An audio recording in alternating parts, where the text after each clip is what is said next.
Voilà le... Vous avez mis toute une brassée de bois vert sur le feu. Vous allez complètement le tuer. Sans parler de la fumée noire que ça fait. On nous verra à 10 lieues par ce clair de lune. Moi, je ne fais jamais qu'un tout petit feu.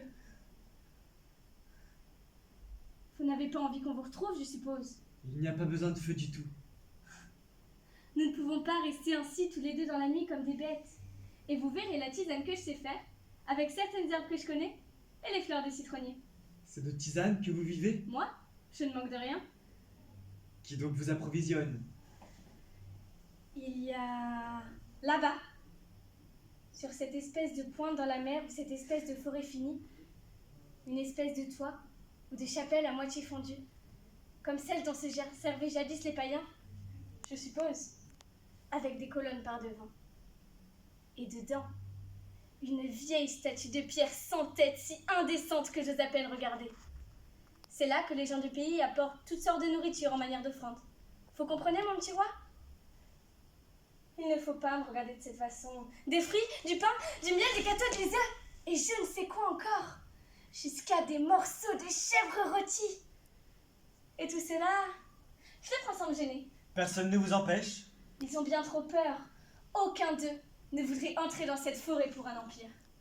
C'est la bonne femme sans tête qui boustifie la boustifaille, vous comprenez? Quoi de plus naturel, elle a un rude appétit. J'enverrai un missionnaire à ces pauvres gens. Et des gendarmes pour me fourrer en prison. Qu'est-ce que c'est que de pénétrer ainsi sur mes terres sans papier? Ce n'est pas ma faute. C'est le bateau qui n'a plus voulu avancer, je vous l'ai déjà raconté.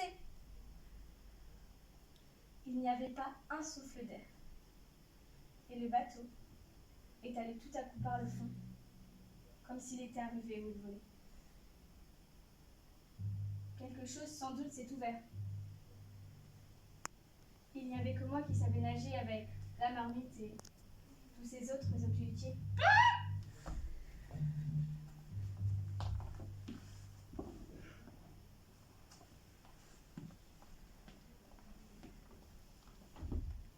Encore ces imbéciles qui me cherchent.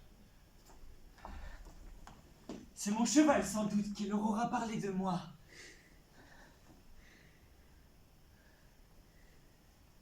Quelle bonne idée j'ai eu tout à coup de les quitter tous.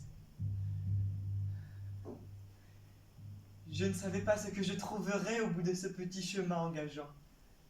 Silence, monsieur le roi.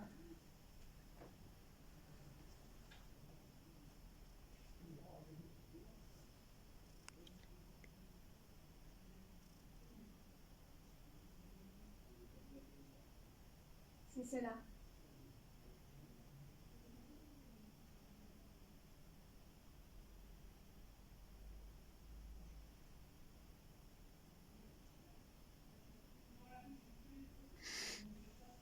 Prenez ma main et pensez si fort à moi que plus personne ne saura vous retrouver.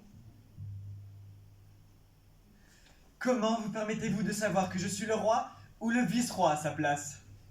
N'aviez-vous pas envoyé un serviteur pour me chercher? Et ce sergent qui était votre sergent? Et moi, puisque j'étais arrivée, je n'avais plus qu'à vous attendre ici.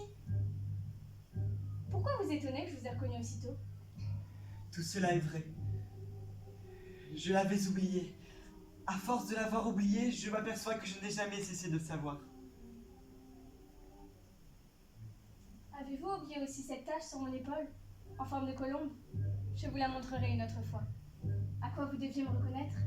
Je n'ai jamais pensé à autre chose. C'est un mensonge que vous dites. Je sens tout ce qui se passe dans votre esprit.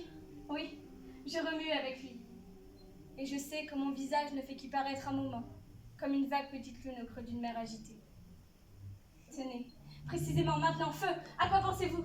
Répondez-moi sans réfléchir. Je pense à ce feu qui brûle, à ce ruisseau intarissable qui fuit, se répandant plus loin, et encore plus loin. Ce ne serait pas difficile de savoir ce qu'il pense, de mettre des mots sur ce long récit.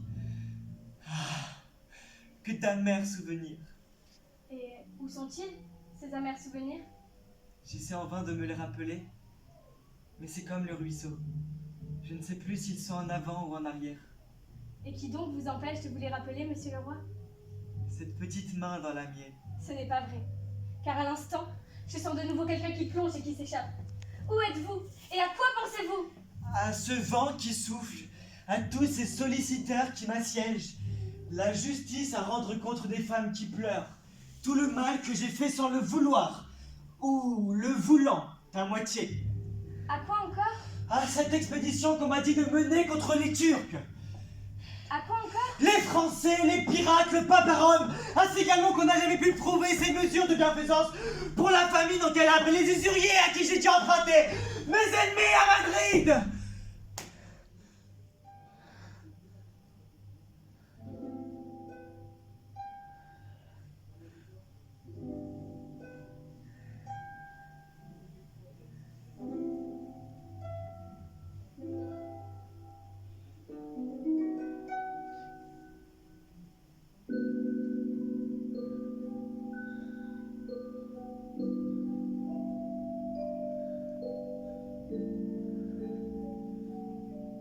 Et tout cela, est-ce que cela vous fait de la peine à présent?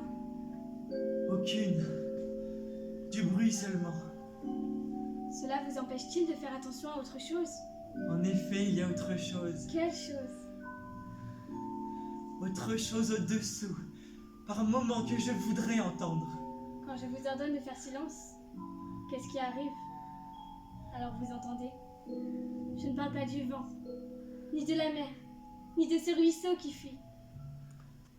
Qu'est-ce que vous entendez? Une faible musique. Chante un peu cette musique, mon cœur, pour voir si je la reconnaîtrai. Je ne puis quand je voudrais. Et moi, veux-tu que je chante?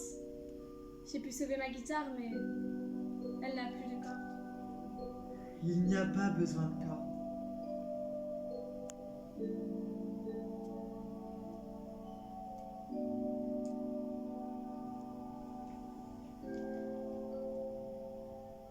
Merci.